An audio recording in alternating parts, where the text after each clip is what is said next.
자, 물류 포장은 여러분들이 잘 알고 있다시피 일반적으로 상품을 보호하는 데 그 목적이 있다고 할 수 있습니다.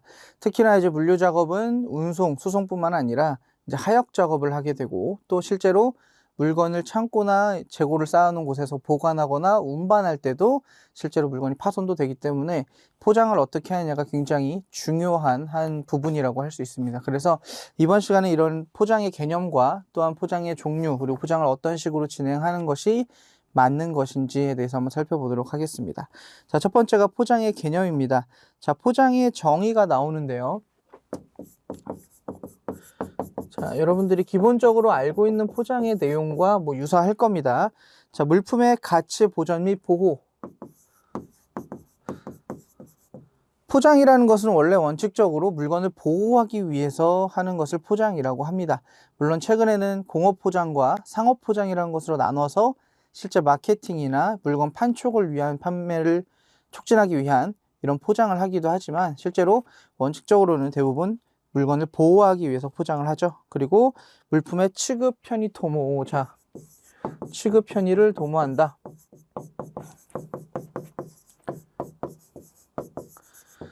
상품을 운반할 때 포장이 되어 있거나 묶음 단위로 되어 있지 않다면 상품을 운반하기도 어렵고, 실제로 상품이 운송 중에도 파손이 되거나 분실될 확률이 높겠죠. 그래서 취급 편의를 도모하기 위해서도 단위로 묶는 이런 포장을 하기도 합니다. 그리고 물품의 정보 전달. 자, 실제로 포장을 딱 보면 이 물건이 어떤 거고, 특히나 물류 포장에서는 어디에서 어디로 가고 어디서 만들어졌고 이런 내용들의 정보를 전달할 수 있는 기능을 합니다. 그래서 포장 외관에 이런 표시들이 보통 되어 있죠. 그리고 네 번째가 판매 촉진입니다. 실제로 물건을 판매할 때 그 포장이 얼마나 견고하고 실제 예쁘게 돼 있는지 혹은 단단하게 돼 있는지가 이제 물건을 선택할 때의 고려 요소가 되겠죠. 그리고 판촉이라는 거는 실질적으로 눈에 띄게 하는 작업도 하기 때문에 포장을 어떤 식으로 하느냐에 따라서 이런 기능을 할 수도 있다는 겁니다. 그래서 포장은 보통 이런 역할을 하는 것이 포장이다 라고 정의를 합니다.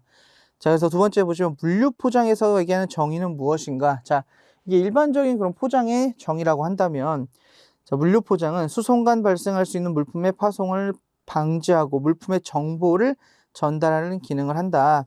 자, 여러 번 말씀드렸지만 역시 포장이라는 것은 보호가 원칙입니다. 자, 그리고 보관, 하역 시에는 포장 단위를 기준으로 물류 작업을 실시함으로써 물류 효율을 증가시켜준다. 포장은 단위별로 물건을 묶기 때문에 역시 물류 효율을 증가시켜주고요. 물류 포장은 단순한 상품 보호의 포장의 기능도 중요하지만 제품의 설계, 그리고 제품 포장 등이 전체 물류 영역에서 기능을 고려해서 만들어져야 하기 때문에 물류 공급망 전체적 관점에서 설계되고 시행되어야 한다. 자, 우리가 물류 포장이라고 하면 무언가 다를 것이라고 생각을 하지만 실질적으로는 앞선 포장의 정의를 그대로 가져온다고 보면 됩니다. 그런데 여기에서 이제 어떤 거냐,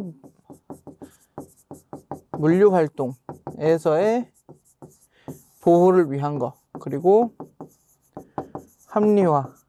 자, 합리화라는 게 포장 단위로 묶어서 관리를 하고 지금 얘기하는 물류 공급망 전체적 관점에서 운영이 되어야 된다는 거, 요거를 통칭해서 이런 식으로 얘기를 하죠. 그래서 물류 포장이라고 어떤 별다른 것이라기보다 물류 활동을 수행하면서 이 물류의 정의와 개념들을 시행하는 것이다 라고 보시면 됩니다. 자, 그래서 공업 포장과 상업 포장으로 나뉘는데요. 자, 공업 포장은 우리가 너무나 잘 알고 있는 일반적인 포장을 얘기합니다. 상품을 보호하기 위한 거죠. 자, 보호 목적의 공업 포장.